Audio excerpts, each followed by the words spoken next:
Hi, welcome to this tutorial on how to use the Superfluid IDA or Instant Distribution Agreement in your smart contracts. So before you go any further, I really encourage that you check out the description of this video. It's got a link to the IDA overview, which gives you a great walkthrough on how the IDA works conceptually, as well as a good walkthrough of the terminology that we'll be using throughout this video pertaining to the IDA. So the main focus of this video is to create a contract called the token spreader, which exemplifies all the core IDA functionality in Solidity, and then deploy that contract on the Goerli testnet, and then interact with it using some hard hat scripts that use Ethers.js as well as the Superfluid SDK core. And so by the end of this video, you will have a great kind of grasp on how to use the IDA in smart contracts. And from there, you can begin applying the IDA in more kind of advanced use cases, such as scalable dollar cost averaging or tokenized distribution units, things like that. So without further ado, let's get into it. All right, so let's give a walkthrough on what the token spreader contract itself actually does before we really get started. So the token spreader itself has an IDA index, which is initialized in the constructor. It will have a gainShare function, which will issue a unit to the IDA index it possesses, a single unit. So if Bob wants to gain 3 units, he'll have to call gainShare 3 times. The IDA index has a supported super token. So an IDA index is like, it has a single super token that's supports for distribution out to unit holders. So that token is going to be referred to as the spreader token.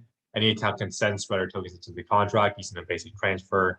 And so what the token spreader does is it'll take the balance of spreader tokens it possesses, and then when you call distribute, it will trigger an IDA distribution, which will distribute the spreader tokens out to the different accounts on the basis of the amount of units that they possess, in proportion to that. So here, since Bob has 3 times as many IDA units as Alice, he will receive 3 times as many spreader tokens as Alice will.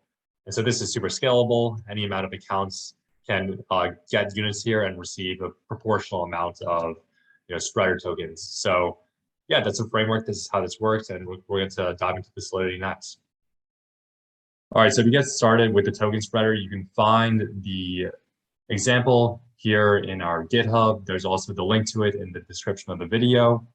You'll see that this is a hard hat project. So, and we also have the written explainer here, the written tutorial.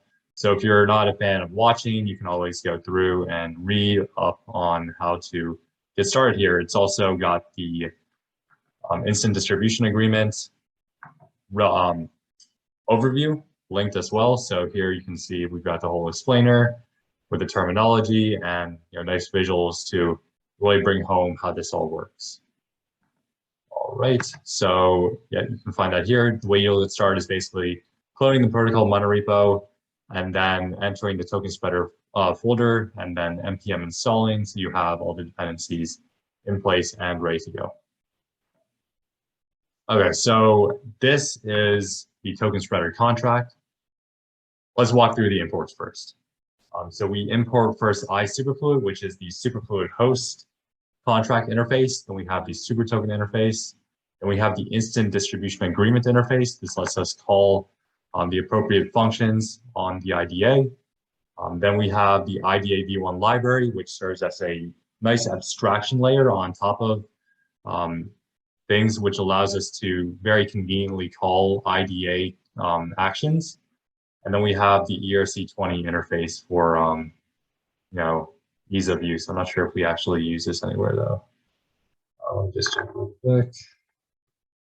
Yeah, so I guess we could just get rid of that. All right. Okay, so the token spreader contract. Let's talk about what the constructor looks like first, then we can touch on the state variables as we go along. So the constructor takes in the host contract and the spreader token. The host contract, this is kind of the brain of the Superfluid protocol. When you're calling functions, like when you're calling IDA functions and different super agreements, you're actually calling them through the host contract. So your call goes to the host and then to the IDA contract, and then the action takes place. Then you also pass in the spreader token. The spreader token is going to be the super token that we're supporting here.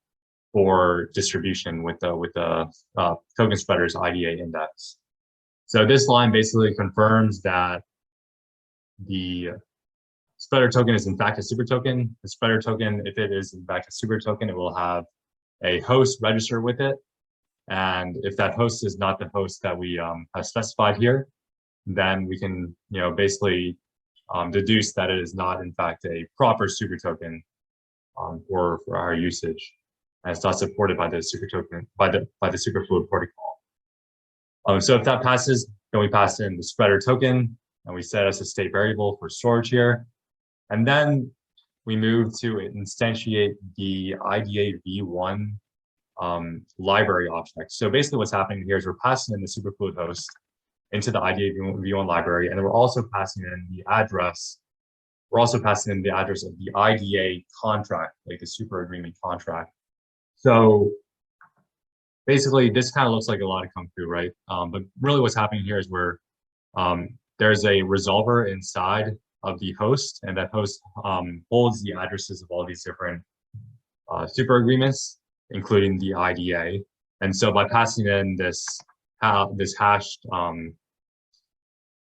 string, we can tap into the address of that super agreement and basically acquire it and set it within the IDA v1 library. So to see what's going on under the hood really quick, the IDA v1 library, it has a struct here that contains that kind of state information. A library can't really have state information, but it basically holds these constants for use throughout the library. And so by doing that, we're able to specify those constants here. And so as a result, we'll be able to call the host whenever we want to initiate IDA functions, and we'll also have the IDA contract itself on hand. And yeah, so that's basically set in the state variable right there for our convenience. Nice. And so we immediately use it to create an IDA index. So you can see here we create an index, we pass in the spreader token and the index ID. Since the only index we're using here, we're only going to have one index. This contract's only going to be managing one IDA index. We're just going to hard code the ID to 0. We're going to keep that as a constant there, and then we're going to mention that the super token that this index is going to support for distributions is going to be the spreader token that we specified in the constructor. So the way you can kind of think of that, the reason we have this index ID is like, each IDA index is like a folder, and that folder has a lot of information on which accounts have how many units. And so a contract or a account may have multiple folders, multiple IDA index folders that contain their own unique information on which accounts have different units and which super tokens are supported. So as a result, you're going to want to specify that with a specific index ID. And so we're marking that with a 0, and we're hard coding it because we're only supporting one index here. So yeah, that's how the constructor goes down. It's pretty straightforward. Let's talk about the actual operations of the contract. All right, so the first is distribute. What distribute does is it takes the entire balance of spreader token, that being the super token supported, of the contract, and it gets a nice even number because when you have so many IDA units out, sometimes there may be like rounding errors when you're determining which accounts you get which portions of the distribution. And so this is a way to basically get like a nice round number that can be easily distributed out with no kind of rounding friction. So this is kind of good practice when you're getting the amount that you want to distribute. So yeah, we have so to get this amount, you basically pass in the spreader token, you pass in the publisher. This is the correct term for the sending party with an IDA. So since we have created the IDA index ourselves, we are the publisher. Sorry, not we, since the token spreader contract creates the IDA index itself, it becomes a publisher of the index. And so that's what you want to pass in here.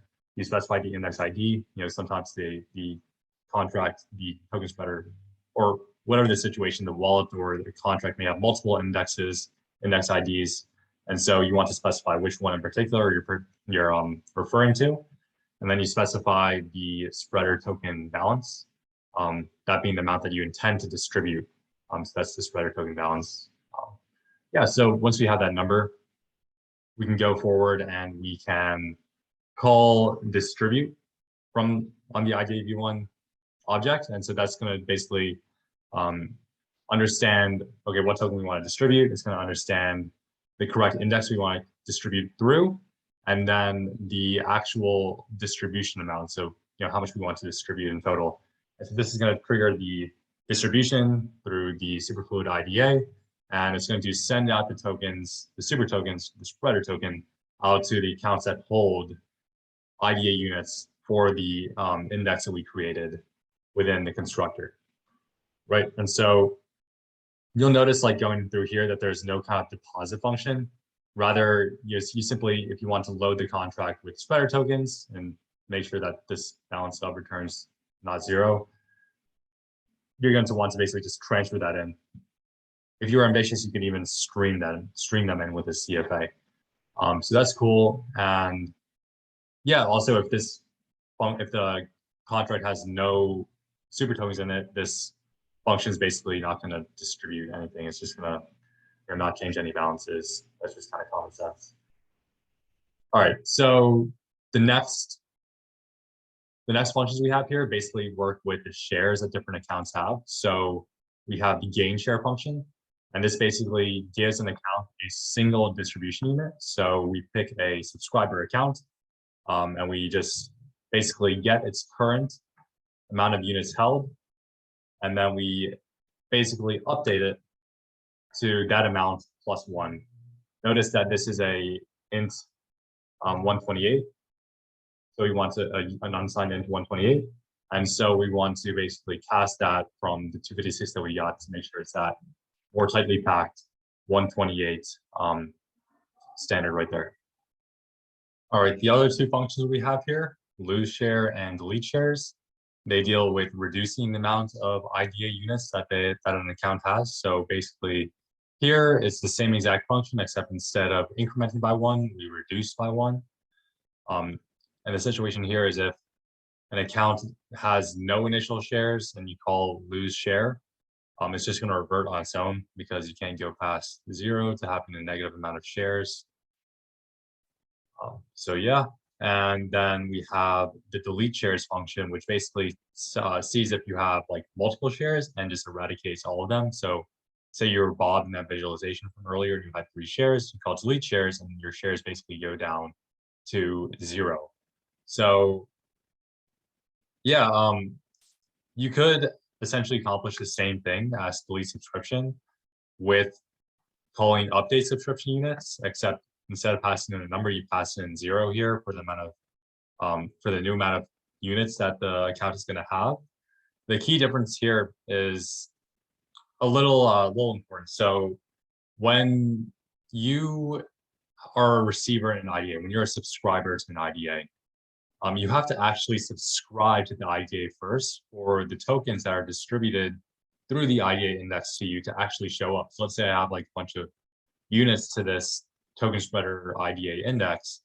I have to actually call the subscription function. Let me try to find it right here. Subscribe. Go to get. Yeah, you have to call approve subscription on the IDA index. So you specify the token, you specify, that would be, the spreader token address, you'd specify the publisher, that being the token spreader contract, and then you specify the index ID, that being index ID 0. And after that, then you're good, and tokens will start showing up through the IDA index straight into your wallet. If you don't do that, then the tokens will kind of hang in limbo until you actually call approve subscription, after which all the tokens will actually begin showing up in your wallet. So it's not like if you haven't approved the subscription, then the tokens are getting lost and they're not getting sent to you. No, it's just kind of hanging in limbo for simplicity's sake. And then you realize it once you call approve subscription. So what's different here about calling delete subscription as opposed to calling update subscription units with 0 as the amount of units to be held is you're not only revoking the amount of the units that the account has, that the subscriber has, but you're also removing that subscription approval. So if you just call update subscription units with 0, they'll still have that approval.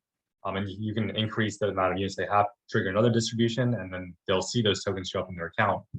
But if you delete their subscription and you try to give them another unit and then you call a distribution, the tokens actually won't show up. They have to subscribe again, they have to approve subscription again, and then they'll show up. So that's a key distinguishing factor there. Yeah, thought I'd just kind of throw that in to illustrate that difference there here in delete shares. Yeah, so that's basically the rundown for the Solidity. You can see that was very, very straightforward. And now we're going to dive into deployment and some interaction with hard hat scripts. So let's talk about deployment. Before we get into the deployment script, let's talk a little bit about the imports and the setup that we have to do. So first we import hard hat, we pull out the ethers object from hard hat, and then we also import the Superfluid framework object. This is a nice kind of API object that lets us quickly access various Superfluid functionality.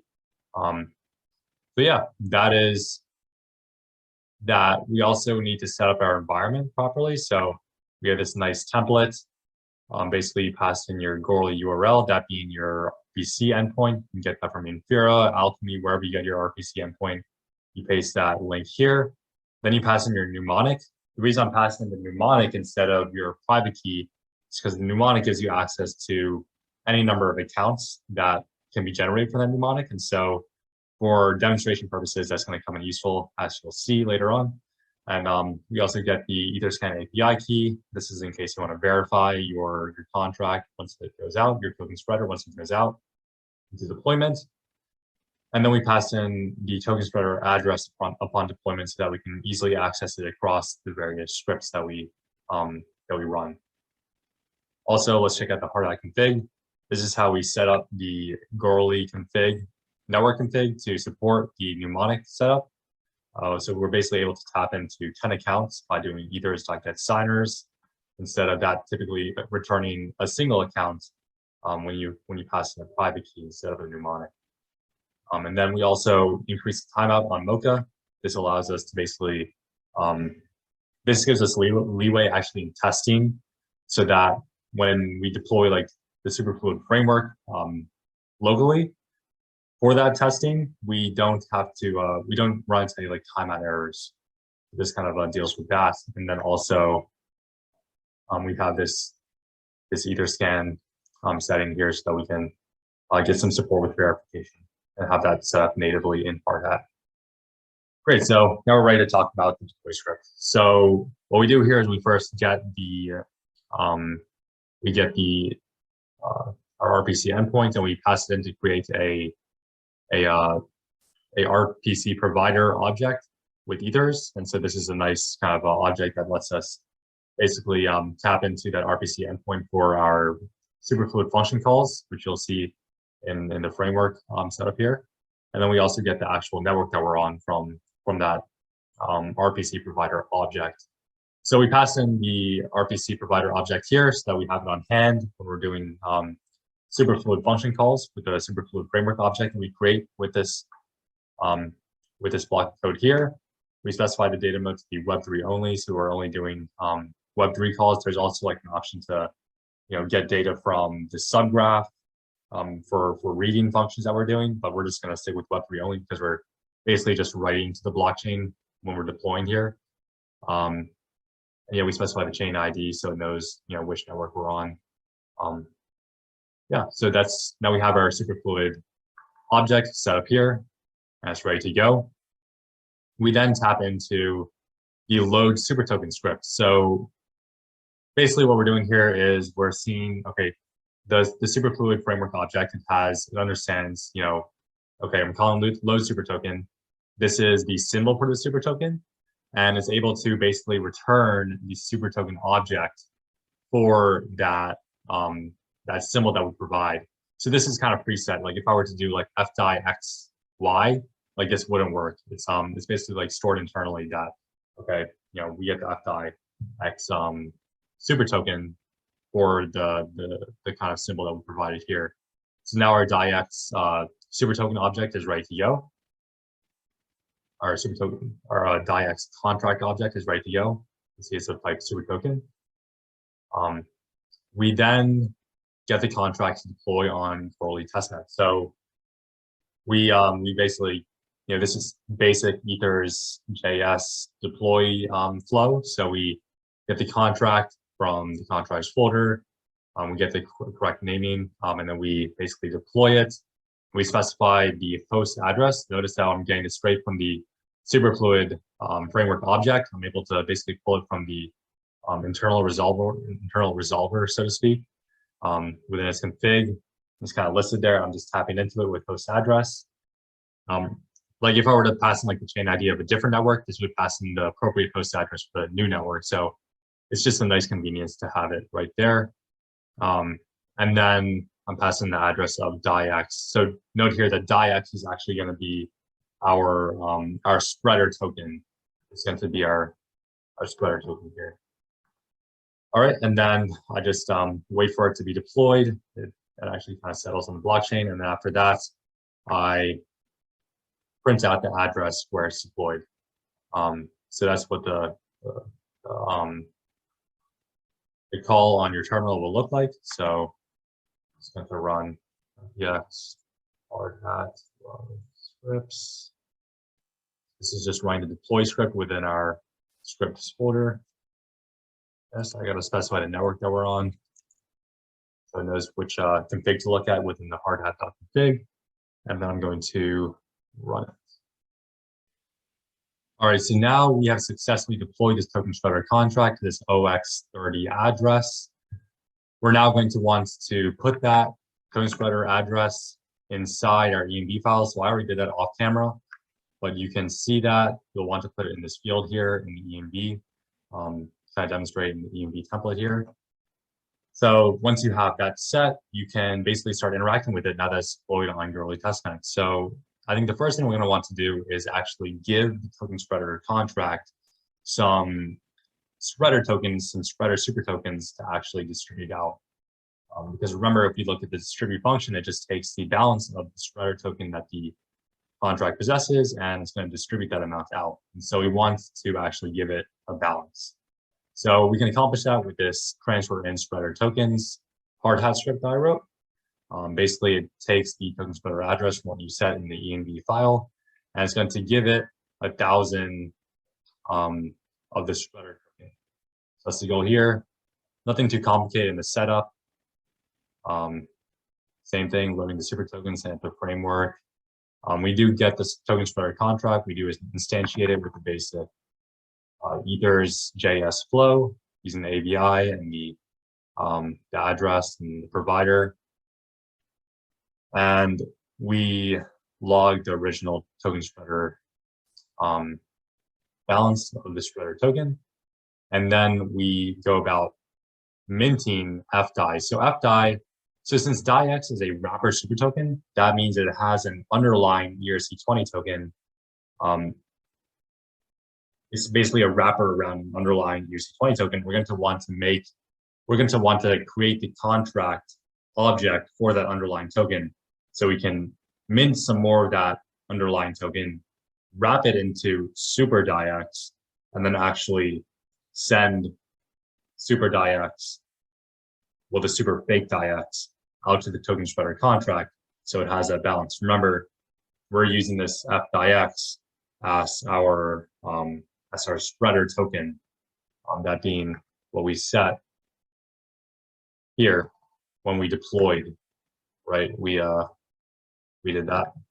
So let's see how that's done. Sorry, wrong script.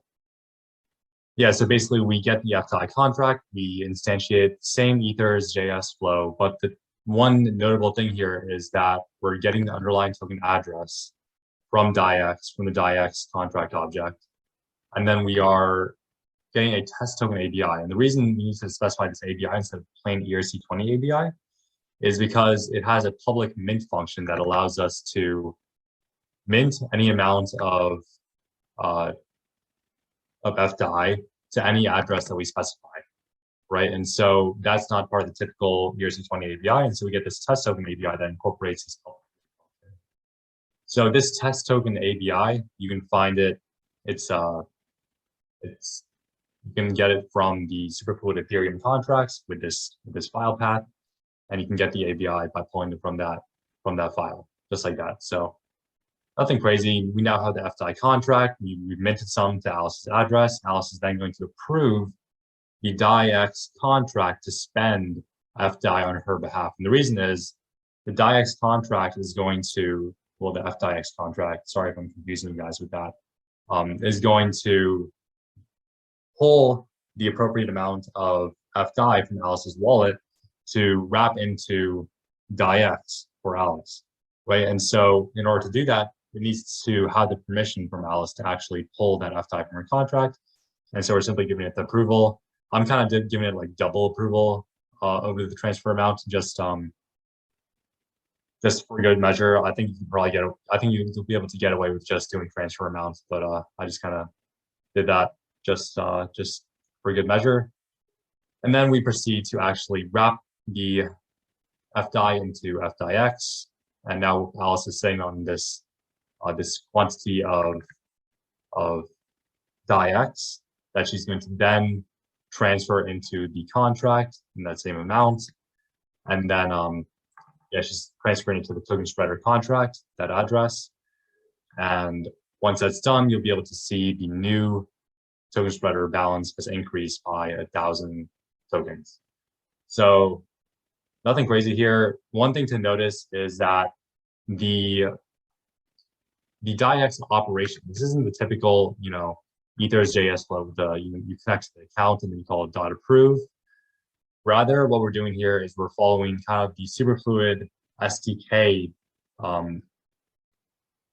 framework process, right? So the way that looks is basically we create a transaction object.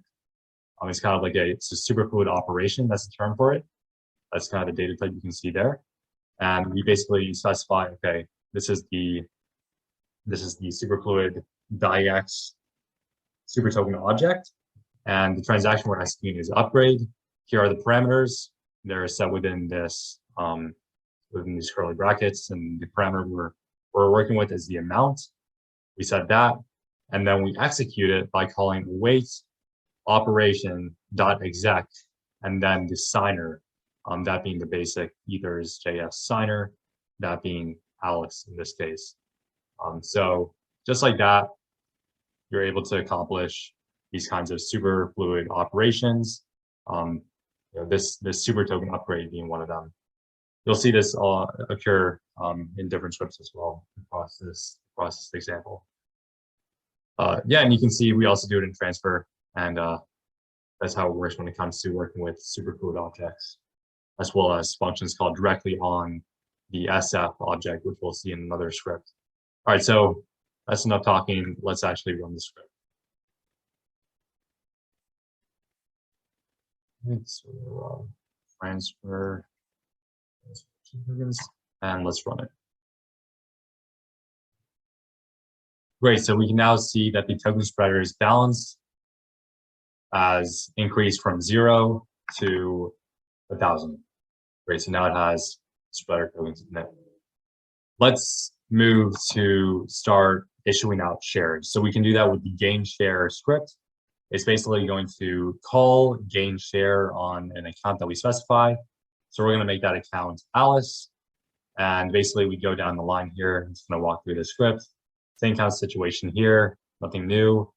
But we're doing one thing we're doing here is we're identifying how many units that the share gainer, the account that's going to be getting the share, how many units it originally possesses before the increase by 1. And so that's called by basically doing wait get subscription from the IDA v1 contract within the Superfluid API object.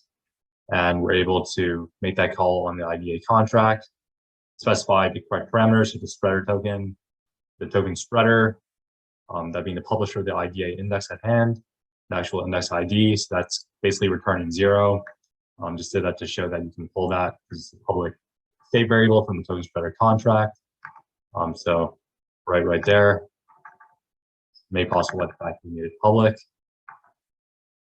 And then we specify the subscriber. That's the address of gainShare. That's Alice's address. And then the provider assigner. This doesn't really matter because it's just a read, just viewing the data. But I just threw an Alice, and then we pull out the units because it returns a JSON payload. So we're just pulling out the units number right there. Okay, so that's how that looks. And then this is a little convenience step. So remember how I talked about how an account actually needs to approve its subscriptions and IDA index for super tokens to actually go through to its wallet upon each distribution. So that's what this is doing, right? It's taking the token spreader's index ID, it's specifying the super token pertaining to that index ID, and then it's specifying the publisher, that is the token spreader, and it's approving subscription. So basically, once the shared gainer, that being Alice, is given distribution shares and the distribution is triggered, the super tokens will show up directly to her wallet instead of hanging in limbo until she actually goes forward, approves subscription, and gets the tokens after that. So this is basically kind of doing it directly within the gainShare script. So we execute that, and then it'll also move on if you're calling this script multiple times on the same shared gainer. It'll just move on, so you're not kind of a double approving because you can't approve the same subscription once. It will just error out. Great. So this is a step where we're actually giving the shared gainer, that being Alice, a actual share. So we call that basic function on the token spreader contract. Nothing crazy here. It's just an Ethers.js situation. But this is actually a Superfluid operation. Oh no, actually it's not. It's just an Ethers.js function call.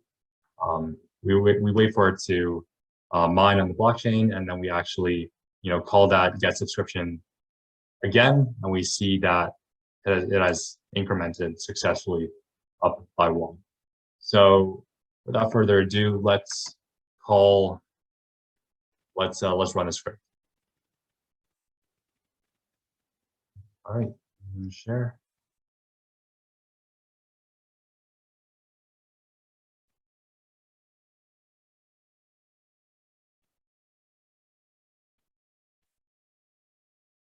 All right, so we can see that Alice originally has no units.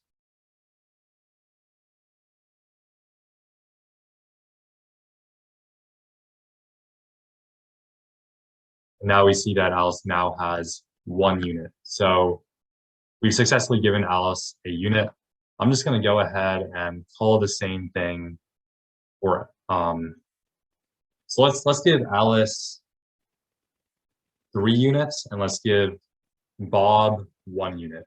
So Alice will receive, as a result, 75% of the distribution, and Bob will receive 25%. So let's go ahead and do that. I'm just going to call this 2 more times on Alice. All right, and then 1 last time. All right, and then while that runs, I'm going to change the next share gainer to be Bob.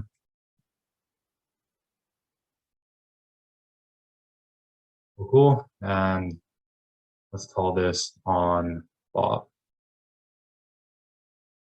Great. So now Alice has 3 distribution units, and Bob has 1 distribution unit. So we can now call distribute, and we'll be able to see those tokens show up proportionally in Alice and Bob's accounts.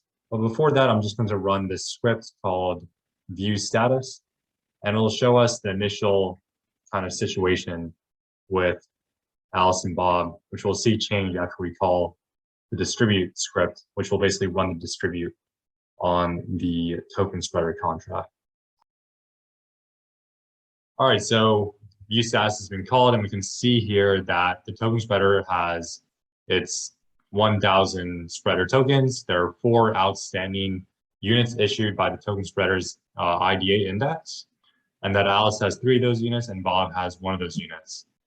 So that means that Bob will be receiving 1/4 or 25% of distributions coming through the index, and Alice will receive 75%, that being 3/4. And these accounts are starting with 500 spreader tokens each as their initial balances. One thing to mention is that I ran into a little hitch and I had to redeploy the token spreader contract off camera. So this is what the new contract address looks like, just as reference for when we go forward in the video. All right, so let's get started and run that distribution. So this distribution script is just going to run the distribute function on the token spreader contract. You can check out the code. It's nothing groundbreaking. We're just going to run that.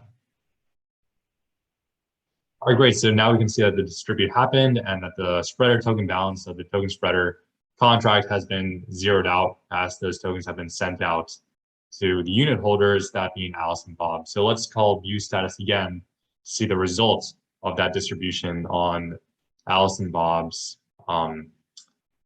balances.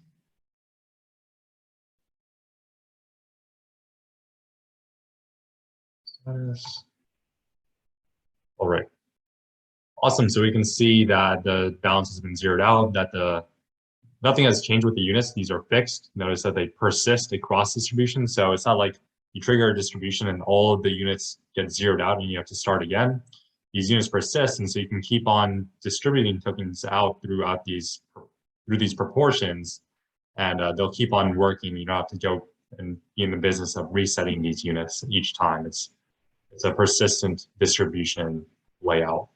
So let's look at the balances. As expected, Alice's balance went up by 750, that being 75% of the 1,000 that was distributed. And Bob's balance has gone up by 250, that being 25%. We can see that these are initial balances and these are the new balances. Awesome. So looks like it's mission accomplished. We've managed to deploy the token spreader contract, and we've managed to interact with it and trigger a distribution on it. All right, so the last thing I want to go over here is how to use the Superfluid Console to see what we did with the token spreader's IDA index. So overall, the Superfluid Console is a great tool that lets you basically see what super agreement activity an account has gone through, be that through streams or distributions. And it's almost like the Etherscan of Superfluid. So let's dive into the token spreader contracts. I'm going to go to this address here on Girly, and we'll be able to see, okay, we've got no streams going, obviously, because we didn't do any of that. We dealt with the IDA, so we'll see that activity here. Sure enough, we see that the token spreader has an index of ID 0, as we set in the constructor. It's distributed 1,000 FDIX so far, which we did, as you saw in the console, and we have 4 outstanding units, which we know Alice has 3 of and Bob has 1 of. And yeah, we have information on when it was created, when the index was created.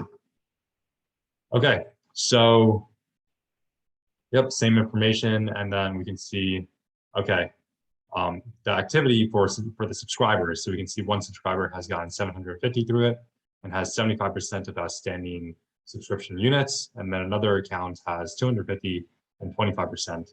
And so if we want to check the details on this, we can see the actual account itself. So we can see that this, sure enough, is Alice's address. You can cross-reference here, that being Alice in the top here. And down here, this is Bob's address. So yeah, this is a great way to basically get a closer look as to what's going on in a more organized fashion than just kind of console logging things out. So yeah, this was nice. And yeah, this is a great tool to use, especially if you got your kind of implementation live on a test net or even on mainnet. So yeah, great resource, and hope it helps. All right, so that concludes this tutorial on how to use the Superfluid Instant Distribution Agreement in your smart contracts. By watching this video, you learned how to set up your smart contract in a way that it can interact with the Superfluid IDA, You've learned how to create an index within that smart contract, how to distribute through that index, as well as how to manage distribution units to that index, all within the smart contracts functions. You've also created different hard hat scripts that interact with a live deployment of that token spreader contract on Gurley testnet. And you've seen how to implement the SDK core, the Superfluid SDK core, along with Ethers.js to manage interactions with that smart contract. So if you're looking for additional support or you want to build something, definitely hop in our Discord. Our DevX team will be more than happy to help you get off the ground with that. And also, if you're looking for a progression in this kind of IDA in Solidity, check out the dividends rights token in our examples folder. It'll walk you through really cool tokenized distribution unit project there. So check that out. And thank you for watching again. Follow us on Twitter, hit us on Discord, and happy hacking.